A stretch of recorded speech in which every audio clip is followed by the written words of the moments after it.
Bismillahirrahmanirrahim. Assalamualaikum dan salam sejahtera.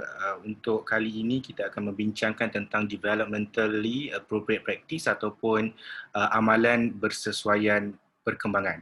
Amalan perkembangan bersesuaian, okey, DAP. So bukan DAP lain Okey, jadi developmentally appropriate practice ni ataupun DAP ni is very good concept untuk kita fahami supaya as an educator anything yang kita berikan aktiviti kepada kanak-kanak adalah bertepatan dengan perkembangan mereka. Seperti yang kita sedia maklum, okey, perkembangan kanak-kanak ni dia ada fokus ataupun ada domain-domain tertentu seperti fizikal, sosio-emosi, okey, bahasa, spiritual dan sebagainya. Maka dalam konteks pendidikan, kenapa DAP ini sangat penting kalau kita ikutkan merujuk kepada NAEYC. Okey, DAP ini refers to as method that promote each child's optimal development and learning through a strength-based, play-based approach to joyful and engaged learning. So this is the very general definition yang dikeluarkan oleh NAEYC. Okey, ia merujuk kepada satu kaedah, okey, ataupun satu keadaan bagaimana untuk kita promote ataupun bagaimana untuk kita kembangkan perkembangan kanak-kanak, okey, mengikut perkembangan-perkembangan yang tertentu. Kita tak nak, seperti yang kita sedia maklum, perkembangan manusia ni ataupun perkembangan kanak-kanak ni akan sentiasa berkembang. But the problem is, adakah perkembangan yang berkembang itu in a positive way ataupun negative way? Sebab apa manusia ni mungkin dia akan berkembang secara positif ataupun dia juga akan berkembang secara negatif. Dia takkan stop ataupun dia takkan tiba-tiba terhenti perkembangan mereka. So it's depend on the situation and environment yang promote ataupun influence the perkembangan ataupun the development, so sehingga ia boleh berkembang secara positif ataupun secara negatif. So macam mana perkembangan positif, macam mana perkembangan negatif? Okey, contohnya kalau kita hendak ajar kanak-kanak membaca. Okey, kalau kanak-kanak membaca ini the real ataupun the first concept untuk pastikan kanak-kanak ini dapat membaca adalah mereka mempunyai readiness ataupun kesediaan untuk membaca. So kalau mereka mempunyai kesediaan untuk membaca, children's readiness, so bila dia belajar untuk membaca, keadaan pembelajaran membaca itu menjadi lebih mudah, menjadi lebih seronok, menjadi lebih berpanjangan. So it's different. Ini yang tadi tu kita katakan dia berkembang secara yang positif. Tapi yang kedua, kalau kita paksa kanak-kanak itu, macam contoh every single day ataupun setiap masa kita paksa dia, kalau dia tak suka baca buku, dia tak suka baca buku ataupun tak suka buku-buku tertentu, kita beri juga buku dan pastikan dia membaca. What happen to kanak-kanak? And mungkin mereka akan membaca, mereka dapat membaca, mereka dapat mengeja, but the thing is, adakah mereka dapat membaca dalam keadaan yang gembira? Adakah mereka suka membaca? Sebab apa? Mereka membaca dalam keadaan yang terpaksa. Bila mereka membaca dalam keadaan terpaksa, we know the consequences. Kita tahu dia punya kesan yang berpanjangan, which is bila mereka sudah dewasa, mereka tidak suka membaca. So it's something like membaca itu hanyalah sekadar satu kemahiran, tapi bukan satu value yang perlu kita angkat. So this is the negative development yang kita perlu elak. Okay, so a teaching perspective in early child education where a teacher nurtures a child development, kesemua development based on the following: the child cultural background, as for example community, family history and family structure. So anything yang guru berikan ataupun yang pendidik berikan aktiviti kepada kanak-kanak, dia bukan as a teacher, bukan kita yang short sendiri. Dia bukan kalau kita nak ajar something is depend on the teacher. Tak. Okay, so the good thing ataupun the good move ialah apabila guru itu dapat melihat apakah keperluan kanak-kanak itu sendiri. Keperluan kanak-kanak itu bukanlah hanya sekadar dia mahu ataupun tidak mahu ataupun keperluan yang keperluan basic ataupun keperluan yang sebagainya. But keperluan ini merujuk kepada apakah keperluan mengikut perkembangan kanak-kanak. Okey, contoh kalau umur 6 bulan, apa yang mereka boleh lakukan untuk perkembangan fizikal, ataupun untuk umur toddler 1 hingga 2 tahun contohnya, apakah keperluan perkembangan bahasa kanak-kanak toddler. Contohnya kalau kanak-kanak toddler, umur toddler ni dia boleh membaca, dia boleh memahami ataupun memahami maksud perkataan up to 200 words. So itu keperluan dia. Okay, so kalau untuk baby tadi, kalau macam contoh umur 6 bulan, dia dah mula start untuk membalikkan badan dia and then start untuk duduk dan juga start untuk merangkak. Itu keperluan untuk perkembangan fizikal mereka. So keperluan-keperluan inilah yang kita katakan, yang kita mereka perlu penuhi. Okey, dia bukan sekadar keperluan makan minum, keperluan kasih sayang, tidak. Ia melebihi daripada keperluan-keperluan tersebut.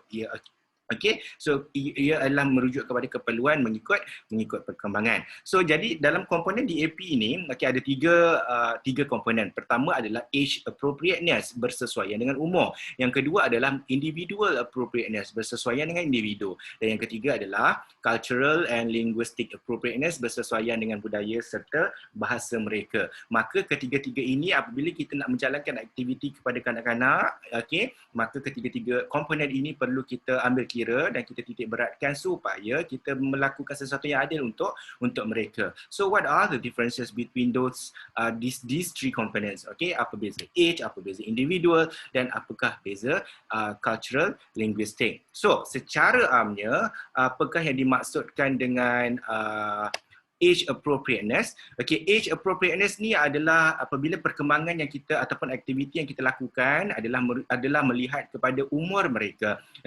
Contohnya dalam early childhood education we have three stages. Pertama adalah stage baby.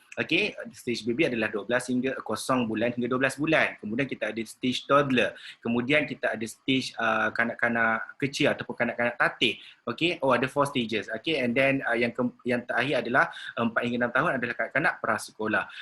Jadi aktiviti-aktiviti ini perlu merujuk dalam ruang lingkup umur kanak-kanak tersebut. Kita tak bolehlah nak bagi umur ataupun aktiviti untuk bayi kita bagi dekat prasekolah. Apa yang akan terjadi? Mungkin bayi itu akan ataupun kanak-kanak prasekolah itu akan sedikit bosan sebab aktiviti yang kita berikan itu tidak bersesuaian. Tidak bersesuaian dekat sini bukan merujuk kita bagi terlalu susah.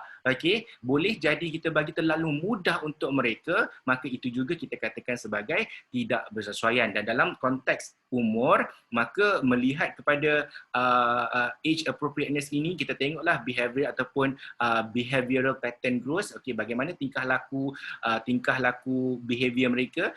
Contoh, kalau umur 3 tahun mereka dah boleh mula untuk membezakan antara baik ataupun buruk.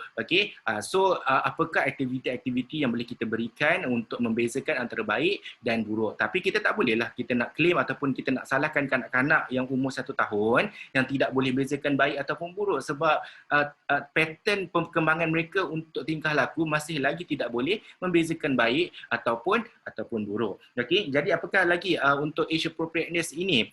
Including the learning materials. Learning materials ni yang selalu kita titik beratkan. Learning materials tu ada pelbagai, patung, buku cerita, puzzle, blocks dan sebagainya. The problem is as parents ataupun educator, kita akan ambil sahaja, beli sahaja permainan-permainan dari luar tanpa mengira ataupun tanpa melihat kepada perkembangan ataupun umur kanak-kanak tersebut. Kita harapkan macam contoh, kita ada puzzle ada puzzle yang very simple 4 puzzle, and then kita ada yang 20 puzzle, 20 pieces of puzzle, and then kita ada 200 and then 1000, 1500. What happen? Is it appropriate kalau kita berikan puzzle yang macam 1500 kecil-kecil tu kepada kanak-kanak toddler? It's not appropriate. Sebab apa? Dia tidak untuk perkembangan fizikal mereka is very difficult sebab mereka tak boleh lagi nak pegang puzzle ataupun piece kepingan puzzle yang very nipis itu. So dia tak sesuai lah dengan umur kanak-kanak. So umur kanak-kanak ini bukan sahaja melihat kepada umur mereka, tapi apakah perkembangan yang mendasari umur-umur mereka. So ia merujuk kepada semua perkembangan lah, fizikal, sosial, emosi serta kognitif. Kognitif level pun kita kena tahu juga. Macam contoh age appropriateness cognitive level adalah attention span.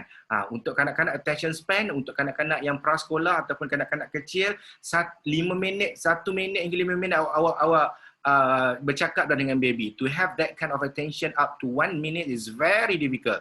Baby 1 minit tu pun dah kira macam dia boleh tengok kita tak.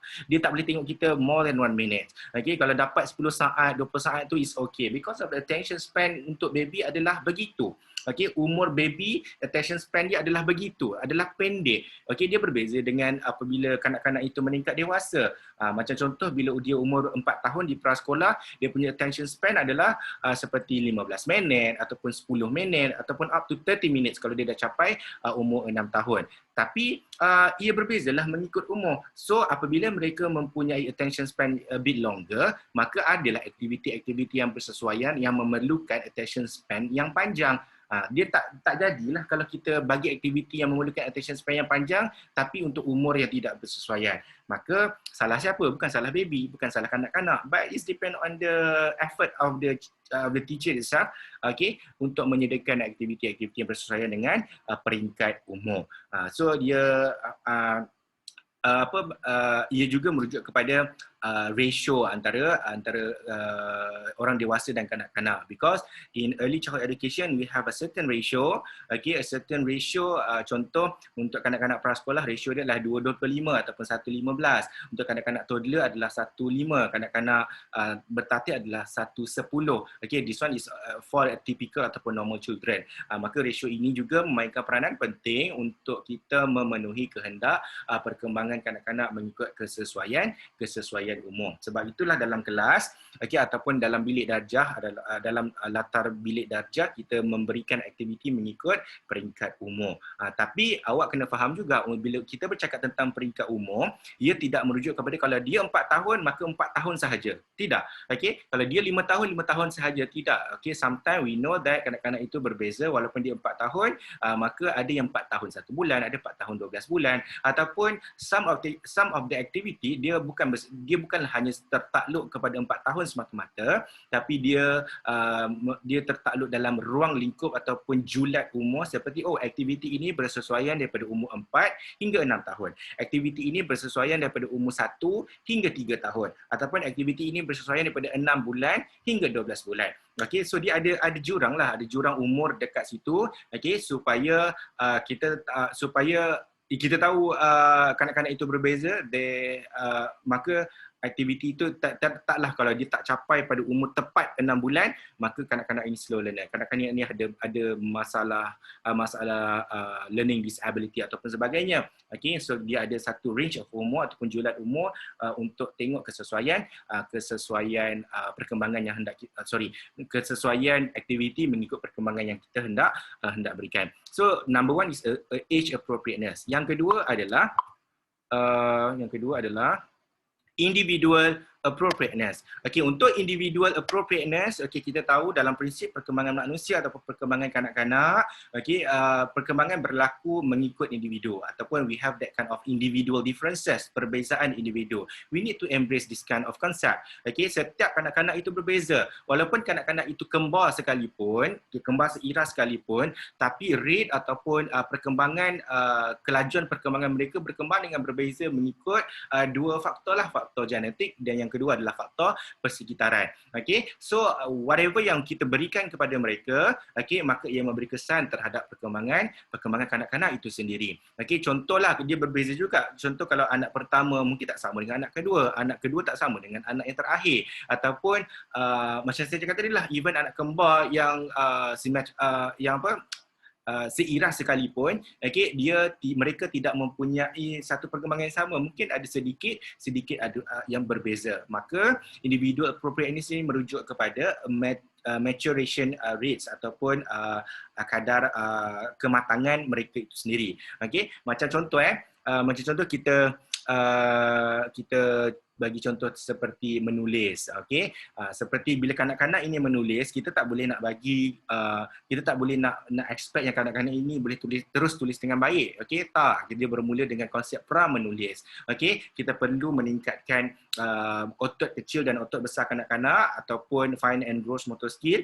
Okey, so bila benda itu telah berkembang dengan baik, maka dia aktiviti menulis ini akan berjalan secara continuous lah. Okey, kita tak boleh nak expect jump to the conclusion yang saya nak anak-anak ini dapat menulis dengan baik. Tidak, is go dia melalui proses-proses tertentu yang kita katakan sebagai kematangan. Kematangan dekat sini bukan kematangan dia punya sikap, bukan kematangan dia punya emosi, tidak. Kematangan dekat sini merujuk kepada perkembangan itu dah makin lama makin matang ataupun tidak. Okey, matang tu macam mana? Contoh kalau tadi menulis, mungkin kali pertama dia pegang pensel, dia tak boleh nak genggam pun pensel ataupun pen ke crayon ataupun color pencil ataupun sebagainya, dia tak boleh nak genggam.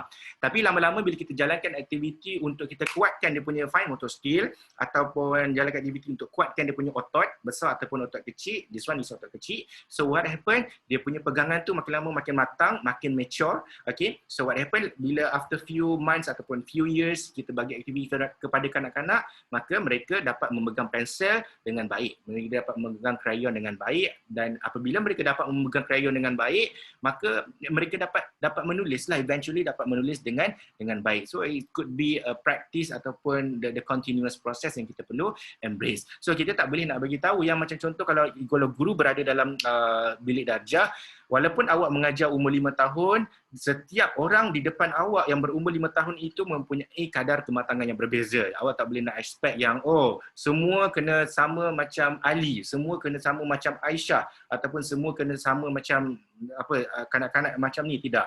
Okay, what happen untuk kanak-kanak yang a bit late? What happen yang kanak-kanak is not late? Okay, it's something like yang betul lah, dia masih lagi dalam ruang lingkup perkembangan mereka. Okay, cuma ruang julat umur tu dia berbeza, masih macam saya katakan tadi. So ada yang cepat, ada yang lambat, tapi walaupun dia cepat, walaupun dia lambat, tapi kedua-dua masih lagi tidak berada dalam julat umur yang menunjukkan dia ada masalah. Mereka masih lagi dikategorikan sebagai normal. Okey, sebab apa? Sebab yes, kita kena faham juga apabila kanak-kanak bila macam contoh umur 1.5 ataupun umur 1 tahun 6 bulan. Umur 1 6 bulan sepatutnya kanak-kanak ini dah mula start berjalan. Okey, tapi apabila umur 1 6 bulan umur setahun 6 bulan ini masih lagi kanak-kanak ini tidak dapat berjalan, maka itu adalah red alarm. Okey, itu adalah warning untuk kenapa kanak-kanak ini tak dapat berjalan lagi walaupun dia dah berumur setahun 6 bulan. So itu adalah red alarm kepada pendidik ataupun ibu bapa yang mungkin kanak-kanak ini ada sedikit kelewatan dalam perkembangan fizikal mereka. Yang lebih spesifik adalah perkembangan untuk mereka berjalan. So, tapi kalau dia masih lagi, kalau kanak-kanak itu berjalan pada umur 12 bulan, it's good. Kalau kanak-kanak itu berjalan pada umur 11 bulan, it's good. Dan kalau kanak-kanak itu berjalan, tadi kalau kita paling lewat adalah setahun 6 bulan kan, kalau dia boleh berjalan setahun 5 bulan, sebulan lebih awal daripada umur sepatutnya, maka tak ada masalah, kanak-kanak itu masih lagi dikategorikan sebagai okay, normal, typical dan sebagainya. Tapi kalau dia dah melebihi umur ataupun umur development yang sepatutnya, maka kita perlu ambil perhatian. Itu adalah satu alarm kepada kita. Okey, kenapa kanak-kanak ini tak dapat berjalan lagi? So maka kita perlu perlu rujuk kepada pakar seperti terapi, okey, ataupun medical officer, okey, ataupun tanyalah kepada guru taska ataupun tadika, kenapa anak saya tak boleh buat ini, tak boleh buat ini. Okey, ataupun bincang bersama-sama. Okey, so this one is individual appropriateness, yang komponen yang kedua. Dan yang ketiga yang kita kena faham, apabila kita menjalankan aktiviti kepada kanak-kanak, kita perlu melihat kepada cultural and linguistic appropriateness. Kita janganlah short sendiri. Kalau kanak-kanak itu, contohlah as a teacher, awak tahu bahasa Arab ataupun bahasa Korea kan. Okay? So bila masuk dalam sekolah, tiba-tiba awak nak ajar Korea, awak nak bercakap, bagi instruction dalam bahasa Korea ataupun bahasa Jepun, bahasa Arab, sebagainya. Tapi background kanak-kanak dekat situ hanya menggunakan bahasa Melayu sebagai bahasa pengantar ataupun bahasa Melayu sebagai bahasa ibunda, okey, ataupun mungkin kalau mereka menggunakan additional language seperti bahasa Inggeris, bahasa Cina ataupun bahasa Tamil, okey, maka kita perlu memahami apakah latar belakang kanak-kanak tersebut supaya aktiviti kita jalan tu bukan aktiviti jalan tu berkesan lah. Kita tak nak lah kita penat sediakan learning materials, kita penat mengajar pumpang-pumpang tapi kanak-kanak tercengang. Sebab apa tercengang? Cikgu dia pergi cakap bahasa Korea, kadang-kadang tak faham pun bahasa Korea sebab kita tak bersesuaikan ataupun menyesuaikan diri dengan linguistic appropriateness mereka. Begitu juga dengan cultural appropriateness. Cultural tu macam contoh kalau kanak-kanak di prasekolah ataupun di peringkat pendidikan awal kanak-kanak, kita ada contoh cara makan. Cara makan kan sedikit berbeza kan. Seperti kalau untuk bangsa Melayu dan juga bangsa India, kita makan menggunakan tangan contoh. Tapi untuk Cina, mereka makan menggunakan chopstick dan sebagainya. Chopstick. Okay?